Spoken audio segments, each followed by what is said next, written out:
Welcome to my mommy's podcast. This episode is brought to you by Alitura Naturals Skincare. You guys loved the founder, Andy, when he came on this podcast to talk about his own healing journey after a tragic accident caused massive scarring on his face. From this experience, he developed some of the most potent and effective natural skincare options, from serums and masks and a lot of products in between. The results are super visible on his perfectly clear skin that is free of scars. I personally love the mask and I use it a couple times a week, and I often use their gold serum at night to nourish my skin while I sleep. All of their products have super clean ingredients and they really work. Andy is absolutely dedicated to creating the highest quality products possible, and it shows. You can check them out at alituraNaturals.com/wellnessmama and use the discount code wellness to get 20% off. So again, that's Alitura Naturals, so ALITURANATURALS.com/wellnessmama and the discount code wellness to save 20%. This episode is sponsored by Four Sigmatic, maker of some of my favorite coffees, teas, and drink mixes. They're infused with superfood mushrooms like reishi, cordyceps, chaga, turkey tail, and lion's mane. Many of their formulations also include adaptogens, which are herbs that help our bodies adapt to stress, and other beneficial ingredients, all tucked into convenient packets that you can add to hot or cold water for a quick drink. My personal favorite is their mushroom coffee because I already drink coffee, and adding superfood mushrooms is an easy way to upgrade my morning cup. I also keep packets in my purse for when I'm out and about, especially when I'm traveling. If you aren't familiar with the many benefits of these mushrooms, they contain things like polyphenols, polysaccharides, beta-glucans, and antioxidants that support the immune system. And they aren't just great for us, they actually improve the environment in several ways too.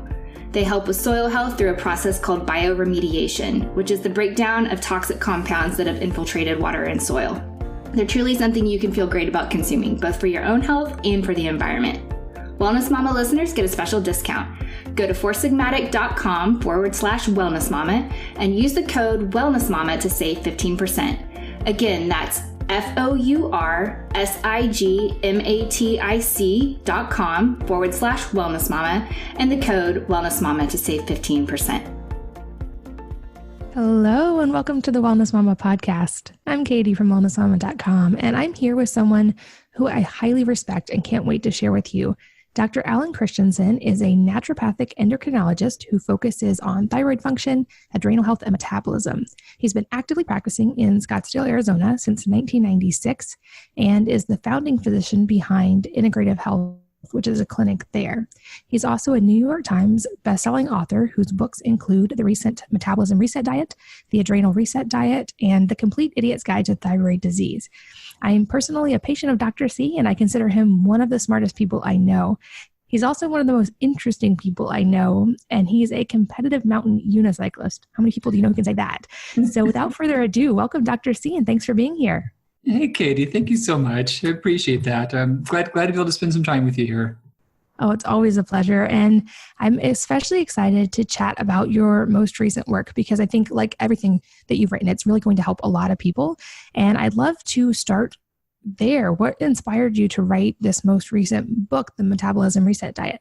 It was just a natural extension of my own health journey, from how weight affected me early in life and then at a few stages later in life as well. And then also just the big struggles of my patients and readers. It's always been about managing weight and managing energy. And I wanted just to come to some deeper understandings about how those things tied together. Gotcha. And so on that note, who would you say this diet is, or actually before we get to that, I'd love to hear, you mentioned your own struggles with weight as a child, and I know this is an amazing story. If you don't mind, can you touch on your own story a little bit? Yeah, for sure. I had a young mother who I was adopted. She did not choose to raise me, but she had some health challenges, and I was born with cerebral palsy, and I had some movement complications from that and bone issues, but also I had seizures from it. And somehow the mixture, I think I just really couldn't do physical things. I just didn't have that as an outlet. I was always driven towards it, but I would get injured and whatnot when I tried to do things. And somewhere along the way, around adolescence, just before that, food became an outlet. I I haven't talked about this part a lot, but I have one vivid memory of being at a resort my parents were part owners of. And I had this great big place to play around in. They were always working hard, but I was largely unsupervised. And we had a kitchen. We had people that cooked for the guests. And I remember walking around figuring out that I could make myself high by eating enough chocolate chip cookies. This total epiphany. Like I had like 4 or 5 of them. Like, wow, this is pretty unusual. And in retrospect, there was obviously something that was off. There was some psychological stress, some metabolic abnormality that I was feeding in some way, and I became really heavy from that. And I came to realize how the extra pounds really just hurt my health directly in terms of worsening chronic pain and movement patterns and worsening other chronic inflammatory symptoms, and then also seeing how it affected me socially and how peers reacted towards me. And it was a big thing. I really just kudos to yourself and all the other people who've written great health books and how much those can benefit people. And that was what just changed my life, was stumbling across some health books. Back in the 70s, there was fewer titles and fewer availability of them. But what I found made a radical difference. And it just put me on an arc to want to keep understanding these things better and help others in that journey along the way. Wow. Yeah, absolutely. And you have, I feel like, a unique perspective with now over 20 years of clinical experience with people with across the board, everything from thyroid problems to just endocrine system problems in general, adrenal problems. So I would love to hear your take on why you felt there was such a need for this particular book right now and who could benefit from it.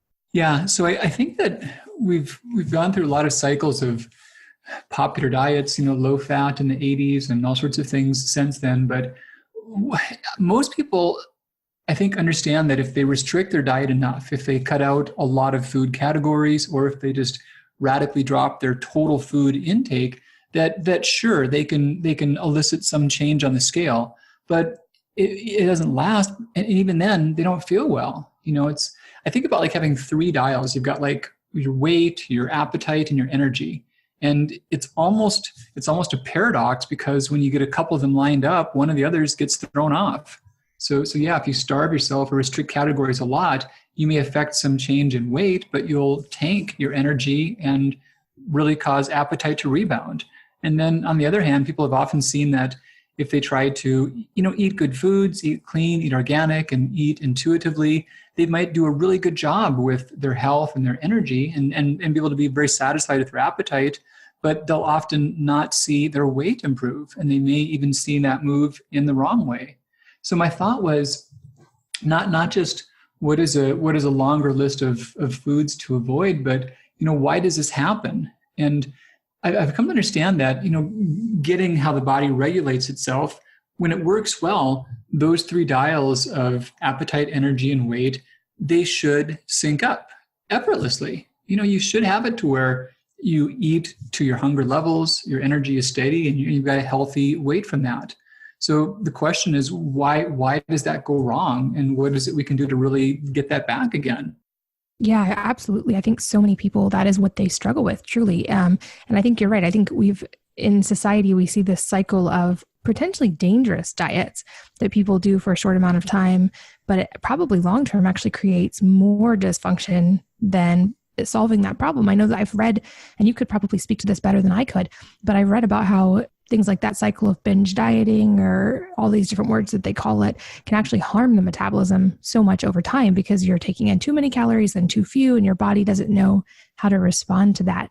So I think you're so right on that. I think we've seen this kind of dangerous cycle in society, especially in the last decade or so, of these kind of trendy diets that people tend to stick to for a little while and then rebound. And at least from what I've read, that cycle of dieting, especially extreme dieting, can actually have really dangerous side effects for the body in the long term. And especially if you're someone like, for instance, like me with thyroid issues, that's something you really don't want to necessarily do, at least from what I've read. But I would love to get your insight on that, because I know, like I said, I know there's been a lot of different trendy diets over the last few years, and people tend to jump on the latest bandwagon. Awesome point. And I could not agree more, and especially about thyroid function. So we think about metabolism, and I I think about a couple of different ways of considering that. One of which is just, is it fast or slow? And the other is how flexible it is. And I'll come back to that. But in terms of just how much our body burns fuel at rest, how well we do that, one of the biggest variables is thyroid function.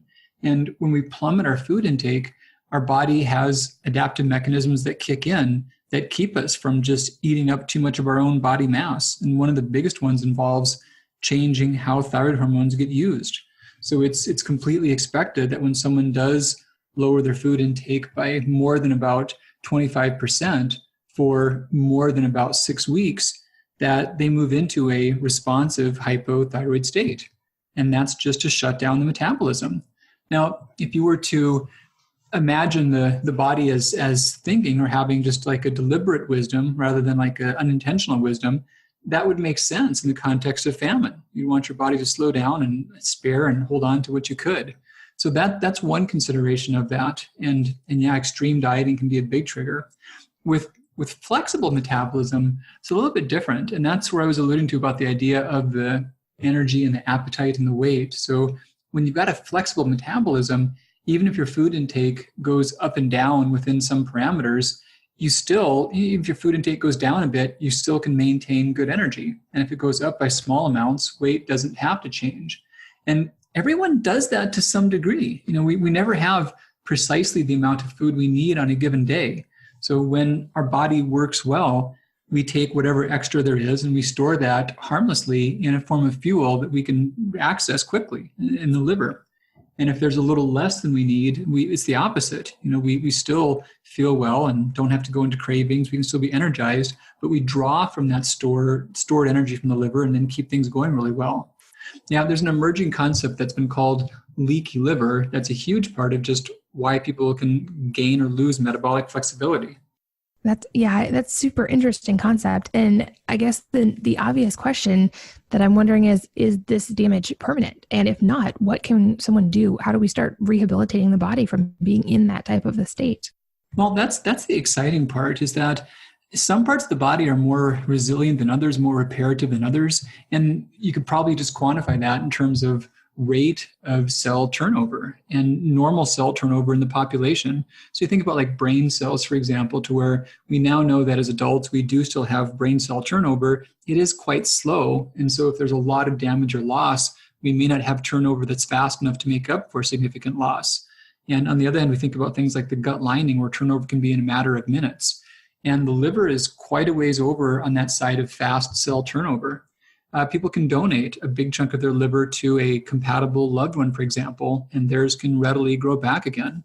They say we can lose more than 80% of it, and it can function to normal capacity in a matter of just a few months.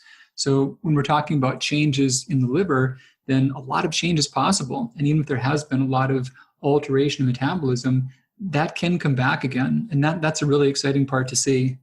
That is exciting. And I'm curious also, what are some of the risk factors that someone might have that could put them more at risk for a liver-based issue like this? I'm curious, especially from a personal perspective, if there's a link with thyroid issues, for instance, and having more of a tendency towards these liver issues. Well, there is an overlap. And with liver issues, we can think about this along a continuum. And what I'm describing as leaky liver is one of the earlier stages of that continuum. If it advances, then we think about fatty liver syndrome or overt cirrhosis, where there's just significant damage to the liver. And there's a lot of data around fatty liver especially. And it's been shown that both ways, that people that have thyroid disease are more at risk for fatty liver and vice versa. If we pull populations that have fatty liver, they have higher rates of thyroid disease. Other overlaps we see would include just blood sugar abnormalities, simple tendencies towards hypoglycemia even, but then certainly anywhere in the tendency of the spectrum of diabetes. Latest stats on that are that the majority of adults are either diabetic or at risk for diabetes. It's actually 51% or over now. And fatty liver itself, I've seen data arguing that's more than 40% of adults that have very clearly diagnosable versions of it. Other things that create higher risk for liver issues, sadly, this is one more case in where female gender is a risk. And we think a lot of that comes down to the complex work that it takes to metabolize and process the fluctuating levels of estrogen and progesterone. So yeah, that's a big factor. And then age is just relevant. Each decade there's higher rates of manifestations of liver disease as well. Medication usage, exposure to environmental toxicants, those are all factors as well. Got it. On the note of thyroid, before we move on, I know a question that you and I have spoken about, and I want to make sure I get you on the record to answer because I get it so often, is about with thyroid issues and iodine. Because even when I first started researching thyroid issues and I was pretty sure something was going on with mine, that was very common advice online and even from experts was to take iodine. Yeah. And I know that you've done extensive research on this and have clinical experience. So can you just explain that for the record so that I can refer people back? For sure. This is such an important topic. So thyroid disease is rampant, and we think about just the drivers of that. And it would seem like just the perfect scenario if this common disease that has big effects for a lot of people could be driven by just the lack of a simple nutrient. And even more than that, it can be in other parts of the world. In America, thyroid disease is primarily driven by Hashimoto's thyroiditis, which is autoimmune. We also think about Graves as being one of the more common causes of causing thyroid disease, which is also autoimmune in nature. Iodine deficiency is a culprit, but not so much in parts of the world that have iodine fortification. So we see that in the US, in Europe, in Japan, where there's iodine sufficiency, that it's just really not a trigger. And it's such a paradox because the thyroid needs iodine. And if you have too little, that can slow it down. I finally think I got a good intuitive analogy for how iodine works for thyroid hormone. It seems like if the thyroid needs iodine and the thyroid is sluggish, then it must just be a lack of iodine. But iodine, I think of it more like a key to a car than a gas pedal to a car. So it's not that the more you push it, the faster it goes. No, if the key is gone, the car can't go anywhere. But more keys don't mean a faster car. I've got a Jeep I use for getting in the backcountry, and it's great for that, but it's not a racing vehicle, And if my keys are missing, the Jeep doesn't move at all. But if I've got 100 sets of keys, my Jeep is not a Ferrari. It doesn't make it faster. In fact, you could even imagine to where 100 sets of keys or maybe 10,000 sets of keys could mean that you couldn't even see where you're going. So it's the same way with iodine. And we see that too little slows the thyroid, but your thyroid pumps in iodine so aggressively that whenever you get a surge of iodine, your thyroid has a lot of protective mechanisms that keep it from just making way too much hormone. I think about that like the circuit to your house. We have, say that our lights have to run on 10 amps of power. And if for some reason we had a short circuit and we had 100 amps going through, we would blow a fuse so the house wouldn't burn down. And that's the way the thyroid works. So paradoxically, high-dose iodine slows the thyroid. So a complete lack of iodine does slow the thyroid as well, but so does a little bit too much. And in terms of typical American intake, the exception would be those who are raw food vegan and not consuming iodized salt. That category can get low. But barring that category, most people do average between 160 to 190 micrograms of iodine. And it's surprising that a large range of diets, cooked food, raw, not exclusively raw food, but some raw food, more vegan, more paleo, more mixed, even standard American. It's surprising how many different diets still fall about in that range. So people rarely get much less than that. And in terms of the sweet spot for thyroid disease, it seems like it's about 100 to 300 micrograms. So the more you are below that, it can be a problem for triggering thyroid disease. But the more you are above that, the more that can be a trigger for causing it in those who are susceptible to it. And because of that pump, extra amounts end up just inhibiting it. Now, another big wrinkle is that those who are on thyroid medications, they're getting a pretty fair dose of iodine in their thyroid medicine. So thinking about that 1 to 300 microgram range, many of them are up against the high side of that already. And their best strategy is just to minimize and avoid any extra amounts.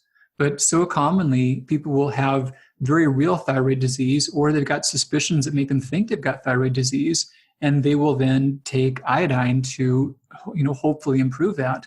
And sadly, it almost always does the exact opposite. That is such a clear and concise explanation. I love the key analogy. I think that's really helpful for understanding it. And I think it's also very illustrative of how especially in the US, we have this tendency of if some is good, more is better. And that comes into play with the diets. It comes into play with food. I think that's just a very common theme. A few more points on that, just to help your listeners. There's no really accurate iodine tests. That often comes up as a follow-up question. How can I test myself for iodine? And I'm not saying tests don't exist. They do. But the only tests that exist are ones that are accurate for gauging the iodine in a population, but they're not consistent enough for gauging the iodine in an individual. So what I mean by that, like say for a 24-hour urine iodine or a spot urine iodine, if you measure 10,000 people, you can get a sense of if this population has enough, too little, or too much. But if you measure one person and you measure them a couple of times, you will not get the same reading. You'd have to measure an individual person upwards of 200 times with a 24-hour sample to be within 90% predictive value of what their levels would be. So there's just not accurate tests. But fortunately, none of us are unable to assimilate iodine from our diet. So as long as we've got a diet with some variety of good organic vegetables, various lean protein sources, several food categories, we're going to be okay on that. And if we are on thyroid medications, then the main strategy is to not add in any extra iodine. That's such an interesting point and really good to know, because I think people do understand a lot more now things like folate and, the B vitamins and how certain people may actually not be able to convert those effectively from diet as well. But that's great to know that on iodine that doesn't exist. So this would be pretty much an across the board recommendation, especially if you already know that you have thyroid problems, definitely something you'd want to be aware of. So I really appreciate you going deep on that. But back to the idea of the metabolism. And so I'm guessing that there are probably a lot of people listening who are resonating with a lot of the things that we've talked about, and especially that whole cycle of dieting and it working for a while and then not working anymore. So I'm curious, and of course, I'll definitely make a link in the show notes for the book, which I think everybody should read. But can you walk us through what are some of the basic ways we can start to help the body recover and to break that cycle of the dieting and hurting the body and not having enough energy? For sure. So one big thing is to think about the idea of changing one's weight, to prioritize changes in the waist over changes to the weight. So people can often do the right things and improve their health, but they may not see the scale weight change that they wanted, but they may have seen the inches that they wanted. And that's a better sign, because the inches around the waist are largely from changes in the liver itself, and just less mass in the liver itself. So that's one big thing, is focus more on inches and on waist than on weight. The other thought is I would highly encourage people to think about any weight loss efforts as really distinct and finite projects. So there's been an idea that if you're eating healthy food, that your weight should magically go back to normal. And a quick pushback to that is, imagine a diet that was wild caught, fresh salmon, wild picked blueberries, greens, like the healthiest foods imaginable. Well, that's what bears eat to gain weight and hibernate. So food quality alone will not necessarily improve body weight, but it certainly can improve health in a million ways. So you want to eat quality food in general, but you shouldn't think that your day-to-day life and habits should lead to weight loss. Weight loss is something that, in the best of circumstances, is unnatural for the body and is a bit of a strain. So in the book, I talk about a 4-week process, but really 6 weeks is an upper limit. You wouldn't want to be in a mode of weight loss for longer than that. I really keep it more to 4, because longer than that, you really are causing changes to the thyroid, like you mentioned, and also changes to the cortisol rhythms. So that's one big thing. Another one is that I like to think about the category of fuel in the diet rather than calories. And I make that distinction because calories include things like protein and fiber. They work differently. Fuel, I lump together conceptually the carbohydrates, fats, and even like ketone supplements, because chemically, they're all the same thing at the point of being used for energy. So when they're broken down by the mitochondria, they become something called oxaloacetate. And all of them, that's exactly what they're comprised of. So they're really not different at that level. We've often thought that if we could take carbs, fats, ketones, and rearrange that category in some way, that alone would fix things. But I want people to understand that they're really all fuel. And the idea of changing the body's fuel dynamics and helping the liver get unclogged from too much fuel, it does take being on a low amount of fuel for a shorter period of time. But the pitfall is then losing a lot of lean body mass.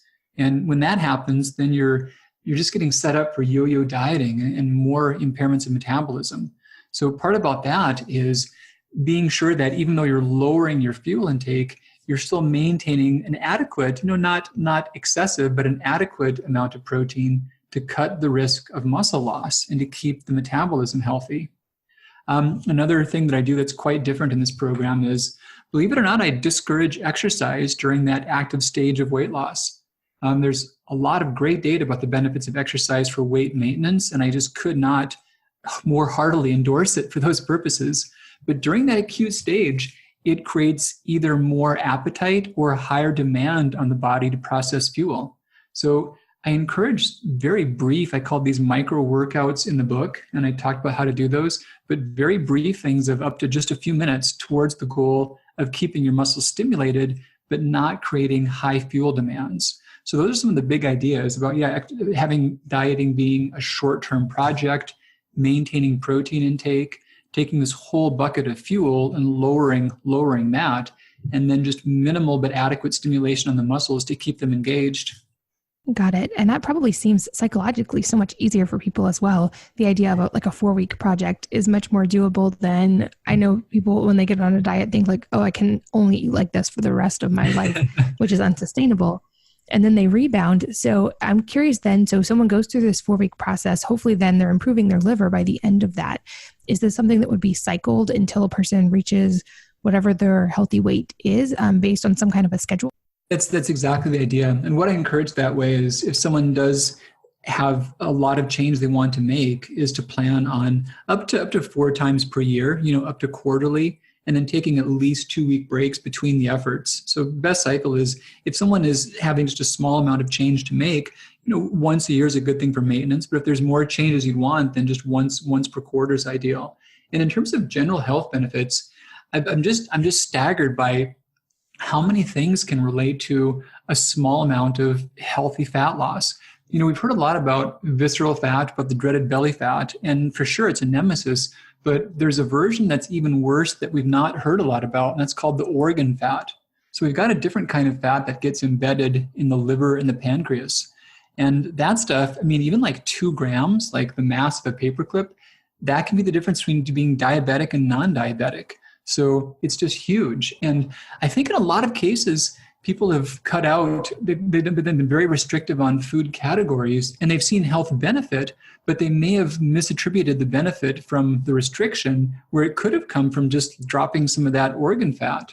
So I've seen data about migraines, autoimmune disease, polycystic ovarian syndrome, diabetes, irritable bowel syndrome, inflammatory bowel diseases, fibromyalgia, fatigue patterns, all these things that people have improved, and they've improved thinking that they happen because they just cut down a lot on food categories. But those things also can improve from a drop in this organ fat. There's compounds called adipokines, or these inflammatory chemicals that come from organ fat, and they trigger many negative effects upon the body. So it's a huge, huge blessing for the system to shed some of that, and it functions so much better without it. That's fascinating. And I know I've seen some research and different articles explaining how basically that idea of the belly fat, or just like waist to hip ratio for women, and I believe maybe waist to shoulder ratio for men, that's actually a more statistically accurate indicator of a lot of different risk factors for death over the long term than just body weight. Is that kind of the concept you're explaining here as well? Spot on. And in the book, I talk a lot about waist to height ratio. I've seen a lot of data on that. And both genders, and it's actually a really simple thing too. Most of us as adults know our height. It doesn't change too quickly. And then just measure waist around the belly button. And the protocol is get out of bed in the morning, ideally not after the day of having like a higher than normal salt intake, but wake up in the morning, empty your bowels and your bladder, and take just a deep breath in and out, and relax your belly muscles all the way, and measure inches around the belly button, right around the waist circumference at the point level of the belly button, and compare that to height. Now, the danger zone is half. So quite simply, you want your waist circumference to be less than half of your height. And yeah, like you're saying, I've seen a lot of data saying that your total mortality risk, that can be a better predictor than blood cholesterol or blood pressure or lots of other things. And it's a lot more meaningful than body mass index, which can have many pitfalls for those who are taller or shorter or have more muscle mass than typical. So yeah, waist to height ratio is a hugely, hugely important variable and easy to measure. That's, super easy metric to remember for sure. And knowing you and knowing the way that you research, I'm guessing that you've also looked at the metrics that can improve when you improve your liver, especially like your liver health and belly fat and organ fat, like you've talked about. So from what you've seen in the clinical side, what are some of the markers that are actually changing or improving in the body as people start to really focus on liver health?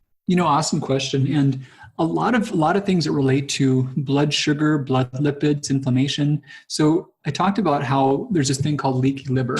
And what's happening is your liver is like a spare department for holding on to fuel, the carbs, the fats, the ketones. So whenever there's extra of that, we would hold that in the liver. But there's some point where it gets too full.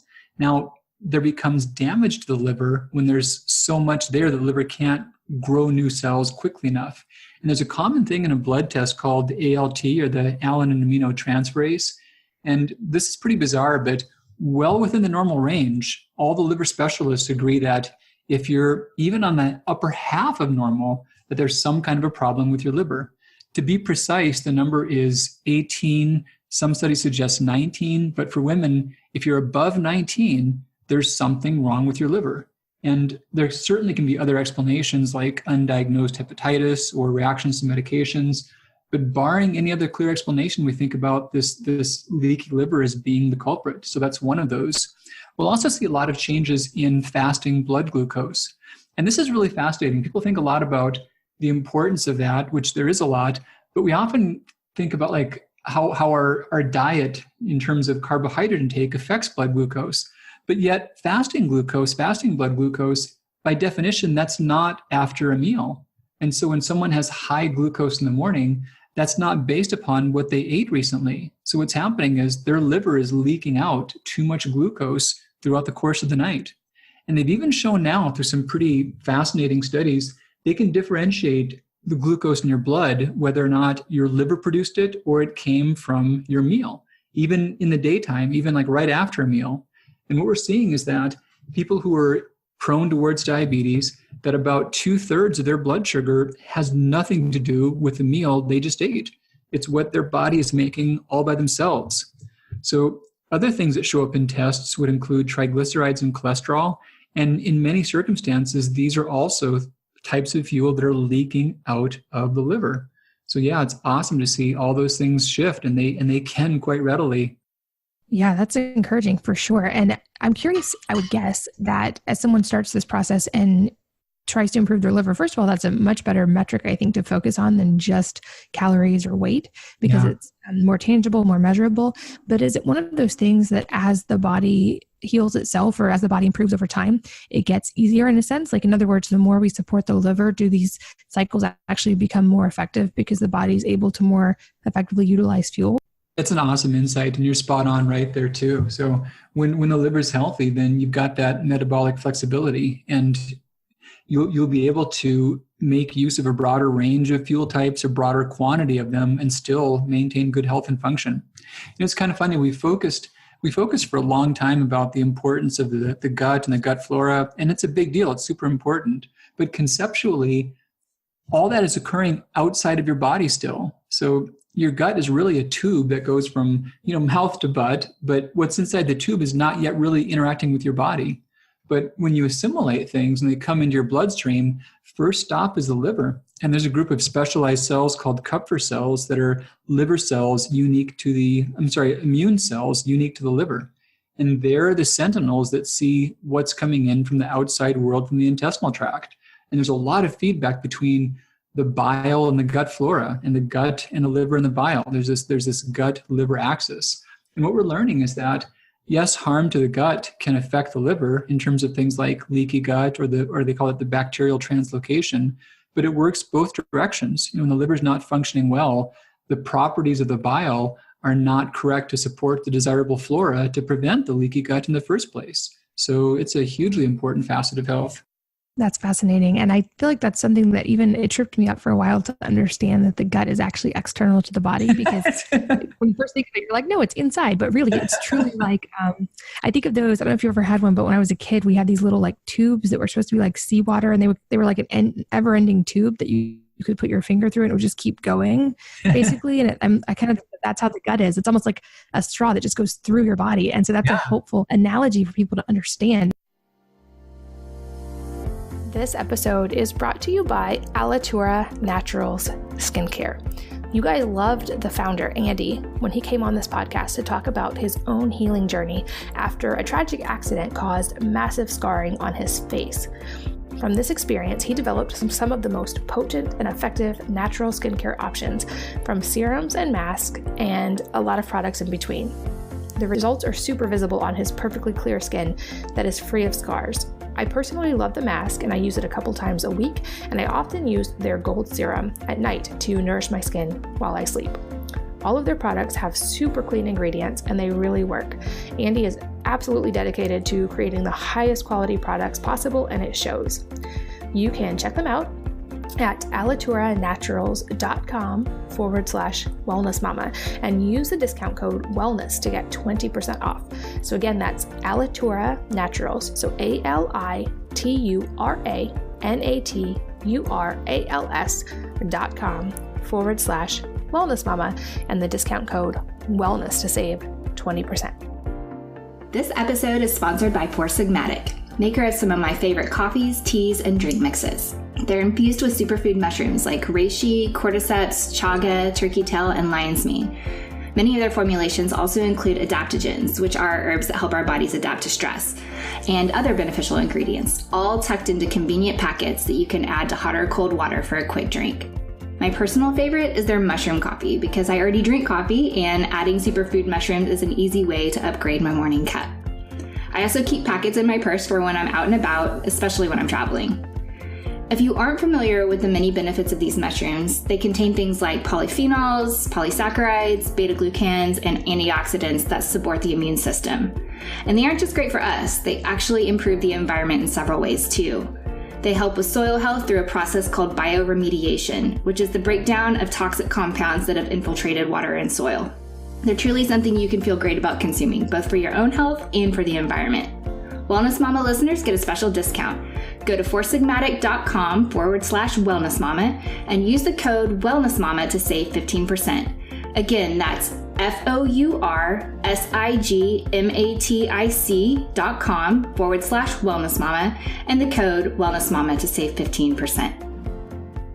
I love how also in the book you frame so much, instead of just talking about food and calories, you talk about fuel and you talk about the beneficial side. And I think that's such a helpful just paradigm shift, because I think we have gotten into a place in society where so many foods are demonized. And I think there are a large number of people who truly don't even know what to eat anymore because everything is bad in some way. So I love that you're helping to shift that conversation as well. And on that note, what are some of the things, can you just walk us through some of the basics of the dietary side of what you feel like are most supportive of the liver? Well, yeah. So in the diet, we get things that come into different categories. And one category would be the fuel. And we need things from the fuel. And all sources of fuel, independent of their ability to supply energy, have some things to offer. So carbs can give fiber, fat can give essential fatty acids. Sources of ketones, whether we make them or not, can be useful for structure of brain cells and regulation of metabolism. So they all have some good roles to play. Then we think about protein, and that's an important part of maintaining the muscle mass, and especially so for good liver function, and then just maintaining good basal metabolic rate. And then there's micronutrients, and the liver needs a good diversity of those. There's about 9,000 different chemical reactions that occur in the body, and the bulk of those are managed by the liver in some way or another. And they depend upon a big variety of micronutrients, vitamins, and minerals. Some common things that can be lacking can include zinc or B12 or folate or converted forms of B6. And in the deficit of any of these, the liver's function gets impaired, both in terms of how it makes its own reactions and also how it forms protective antioxidants that keep it from being harmed from these chemical processes. And then the exciting other category that I put a lot of thought into selecting foods from would be the phytonutrients. And I say that with an uplift, I guess, because they're really phytotoxins. So this is weird, but there's a lot of things in foods that are probably there as pesticides from the plant itself or insecticides from the plant. But in the microscopic amounts that we find them from in foods, they really seem to scare our liver into working better. So we think about like broccoli and the glucosinolates, for example. If you could take a lot of that, it would be deadly. But the tiny amounts in food ramp up a set of pathways called the NRF2 pathways or some phase 2 conjugation pathways. But a big variety of fruits and vegetables supplies us with things that make the liver startled enough to work better. So it's an odd concept, but they're good for us because they're just a little bit bad for us. That's super interesting. And on the note of broccoli, a little bit of a tangent. I remember when I first was diagnosed, one of the things you recommended that I just occasionally work into my diet was broccoli sprouts. And I know it wasn't just for that. And there's the sulforaphane as well. But can you talk about that just as a side note, the benefits? For sure. Yeah, they're a rich source of sulforaphanes. And your liver, there's a lot of chemical reactions that go on, but they've been categorized into groups called phase 1 and phase 2. And generally, phase 1 reactions involve taking chemicals you'd like to get rid of and like stirring them up, like making them agitated, making them more volatile. And that's only good as a means to an end. And the end would be phase 2, in which you take that activated chemical and then you stick something onto it.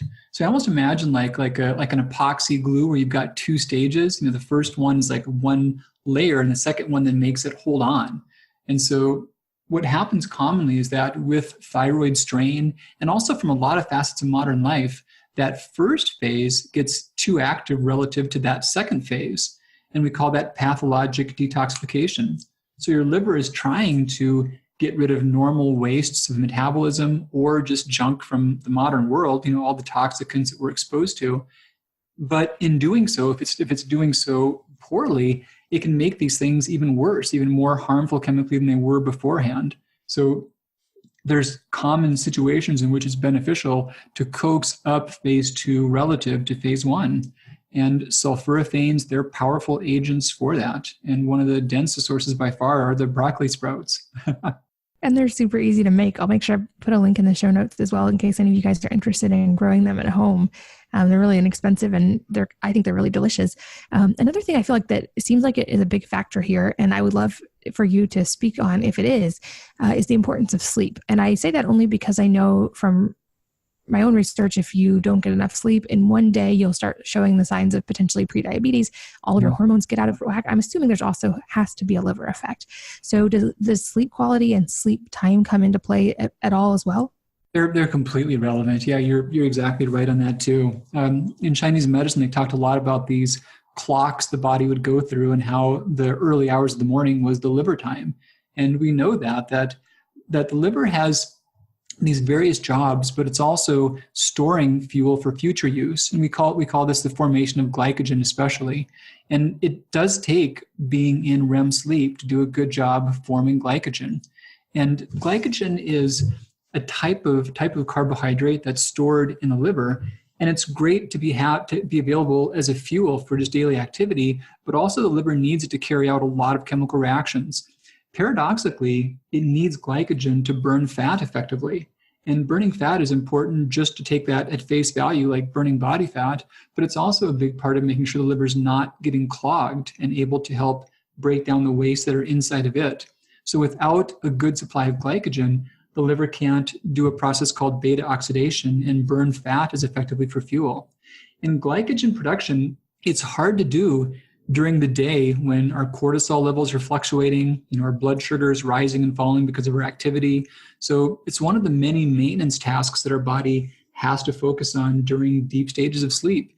And you're exactly right. You can compromise one night and see measurable changes in blood sugar that can be worrisome. So sleep is essential for all that. Yeah, I feel like that's potentially one of the bigger problems in the modern world that we all know we should sleep, but I don't know that we fully understand just how drastically that impacts our health and how it just started and I know you've written about this in the Adrenal Reset Diet, but looking at blue screens at night and all the exposure to artificial light and not getting enough sunlight, all of those are so important for our hormone levels. And it's sometimes hard, I feel like, to really understand that because it's not as immediately measurable as if you eat a food that isn't as great for you. You sometimes feel bad pretty quickly.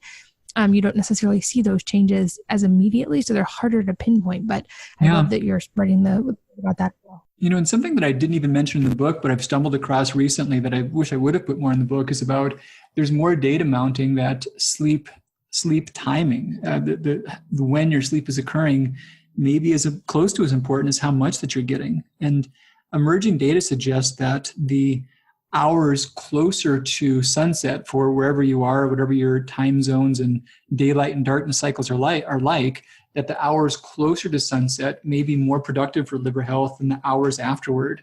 So the whole early to bed, early to rise thing, even if it's the same amount of sleep, you may get more mileage out of it. Interesting. And at this point, I think there might also be people wondering when it comes to, especially the metabolism reset diet and getting back to that metabolic flexibility, how is this different, for instance, than just like straight caloric restriction, or what's the difference in the process there? Yeah, so caloric restriction, the drawback there is you can end up compromising protein. And there's also quantities of caloric restriction that we know are just setting the stage for rebound weight gain. I remember way back when Oprah had one of her hallmark moments where she carted out the big wagon of 72 pounds of fat, if I remember correctly the number, that she lost from liquid protein diets. And we don't have those anymore because they're illegal, because a lot of people died from that. So if there's too big of a caloric deficit, it can be fatal, especially if it's with only poor quality, incomplete proteins like those were. So yeah, just the caloric deficit alone, it's a sad thing because in controlled situations, it is a strong predictor of weight changes in the short term. But in the real world, it's not a great predictor of long-term waist loss. And that's the goal. So the difference is that this is meant to be a program that is done short-term. It's not the idea of a crash diet in the negative sense, but it's something that's meant to really elicit a lasting change towards long-term lasting waist loss. Got it. And I know another thing that's incredibly trendy right now is various versions of the keto diet, which is obviously, it ranges and a lot depending on who you ask, but typically higher fat, moderate-ish protein, and very low carb. And I'm curious, just your take on that from a liver perspective and from an overall health and long-term weight loss perspective. Well, so there's ketogenic and there's ketosis. And it's a funny thing, they often get conflated or thought to be interchangeable. And any way that you have a deficit of fuel for a period of time, your body will start to burn some ketones. And if there's a mild fuel deficit, that may be advantageous for helping to decrease appetite. But the question often arises is that, are those ketones themselves somehow causing weight loss? And they're not. They're just normal things that show up when the body is low in fuel. So the idea about forcing the body to make ketones and somehow that these high amounts of ketones themselves drive weight loss, it's just it's not a solid understanding of biochemistry. Ketones themselves are another fuel source, and like fats, like carbs, they ultimately break down into oxaloacetate. And so far, all the studies that have controlled the food intake have shown that if you are on a ketogenic diet and you're on a lower food intake overall, you'll lose weight, but not to a greater degree than you would have on some different diet on that same food intake. And it's quite possible to gain weight on a ketogenic diet as well. So there can be a benefit in terms of controlling appetite, but you can achieve that benefit with any food combination that gives a gentle food deficit. It doesn't require, high intakes of just one food type. As far as general overall health, we've had a pretty decent amount of data in terms of thyroid function. The largest amount of evidence we have on ketogenic diets comes from I'm actually looking outside my window about at that center. It's Barrows Neurologic Center in downtown Phoenix. And they've done most of the work on ketogenic diets and epilepsy. And there certainly is a place to where kids that have non-responsive seizures that don't work well with medications, they can benefit for some periods of time with ketogenic diets and have fewer seizures. It's quite clear. But they've tracked so many kids that they've also seen that there are certain side effects that are predictable. And one of the biggest ones involves changes in thyroid function. So thyroid disease, it's quite common amongst adults. Based on where we draw the line for someone having thyroid disease, you could say that's a quarter of adults at any given age or even higher. But amongst children, it can be quite rare. It may be even a few cases per thousand amongst preschool or early school age children. But when those same kids are on ketogenic diets for their seizures, we'll then see rates of thyroid disease as high as 20%. So it becomes quite prevalent. And that same thing doesn't happen to these same kids because of their seizures or because of their seizure medications. It only happens to those who are on ketogenic diets. And many have lasting thyroid disease afterward. So we know that the body has ways to spare its metabolism, and that's just what it does in the case of high states of ketone formation, as we suppress our metabolic rate by changing our thyroid output. And the pitfall is that for many, then that can then be lasting. And then I guess the other general concern is whenever a diet cuts out too many food categories, especially all the food categories that involve the many types of fibers. We often think about fiber as a thing, but it's really a category. And there's at least 15, 16 types of fiber that have been described that we get from a full range of food categories. And when one is ketogenic, you just have to restrict food categories so much that your total fiber diversity plummets. So even if you were to add in Metamucil or fiber supplements, just your food categories are so low that we often do see negative changes to the bowel flora, and we know that it's important. So yeah, if anyone's had their health improved from that, that's awesome. Anything that works is wonderful, but there are pitfalls. And as far as just overall group effects, it doesn't seem to be advantageous over just lower food diets for weight loss.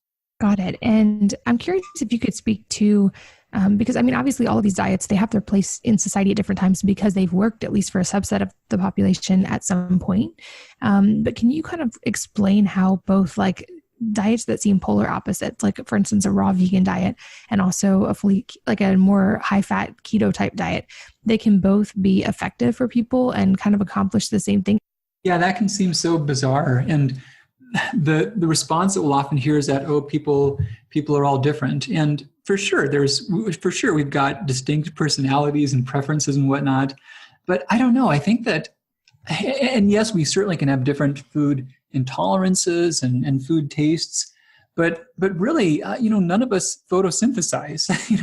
We're not at the core base of our biochemistry. We're not that different from one to the next. So it can happen that you do the same thing from different angles. So if you go raw food vegan, for example, you often cut out on a lot of fuel density that would come from many types of fats or many processed foods, processed carbohydrate.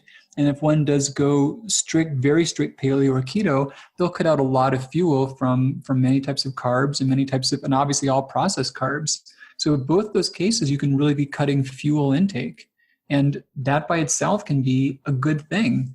I would argue that if that's the part that matters the most, let's just be aware of that and still have a variety of fuel for what we've got. And then also make sure that we're supporting our muscle mass along the way. So yeah, it's completely possible. The whole all roads lead to Rome, but knowing that, then figuring out what's the best way to travel on that road. Yeah, exactly. What about I often hear the term, especially related to why people struggle with long-term weight loss, the idea of metabolic set point, or the idea that your body gets comfortable at a certain weight. And I'm curious if people are addressing the liver side and actually the biochemical side of this versus just trying to lose weight on a scale. Is that something that you feel like can shift over time? In other words, can the body become comfortable at a lower weight once it's been there for a while? It certainly can shift. And the term set point, one really could think of that rather interchangeably with metabolic flexibility. So when someone loses their metabolic flexibility, their set point gets higher and can't really change. And what's happening is because their liver is so full of triglyceride, it's so jammed up with triglyceride, and because it's so devoid of glycogen that it doesn't have the capacity to store any spare fuel. So whenever you get extra food, that has to get stored as subcutaneous fat or visceral fat or organ fat. And then on the flip side, when someone lowers their food intake with an attempt to lose weight, the liver has no ability to really break down stored fat safely. So either you got to make such a big deficit that you're eating up muscle mass, because that's the biochemistry, is that when there's no stored glycogen, or if there's too little protein present, the liver has to utilize muscle mass to convert that into glucose to either burn fat or make ketones. And when you lose muscle mass, you're setting up for just regain and bouncing back up again. So that's where it's important to identify the fuel as being the main variable, but then keeping protein steady so that that's there to keep the muscle mass present and also to supply for glycogen regrowth again. Got it. And I know I said it already once, but I want to echo it again.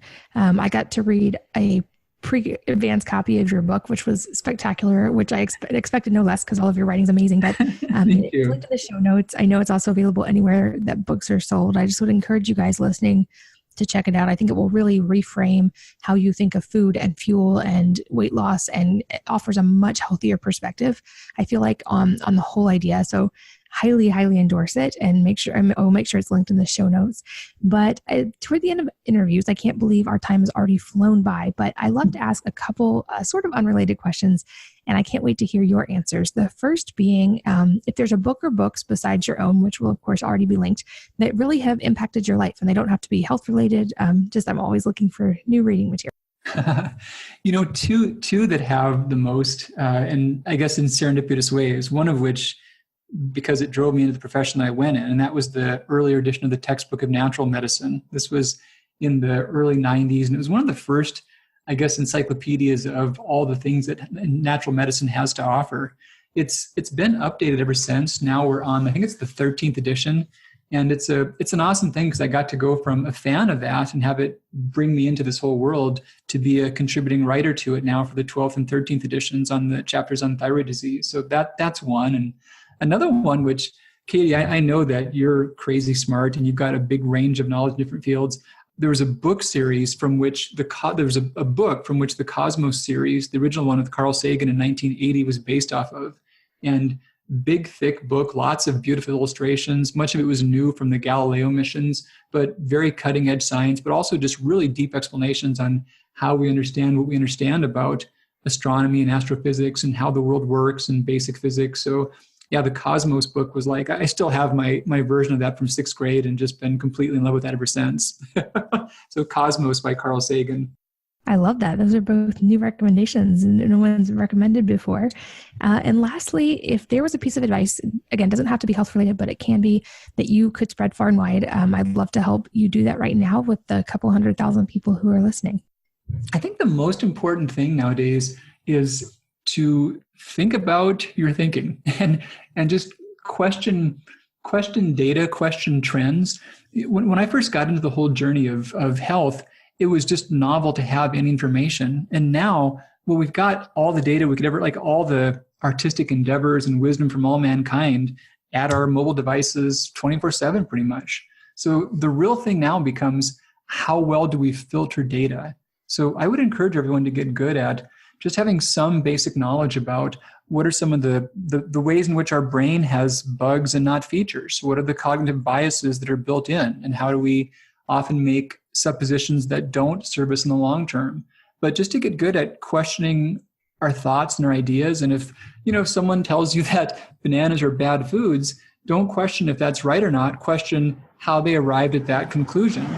And that's, I think, the real big thing that's going to set us apart in the future, is how well we can be discriminators of data.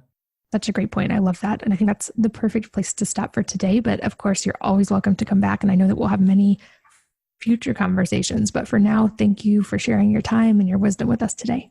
Yeah, my pleasure. Always good to be with you, and just a huge fan of your work and really appreciate everything that you do. And likewise. And thanks to all of you who are listening for sharing your most valuable asset of your time with us today. And I hope that you will join me again on the next episode of the Wellness Mama podcast.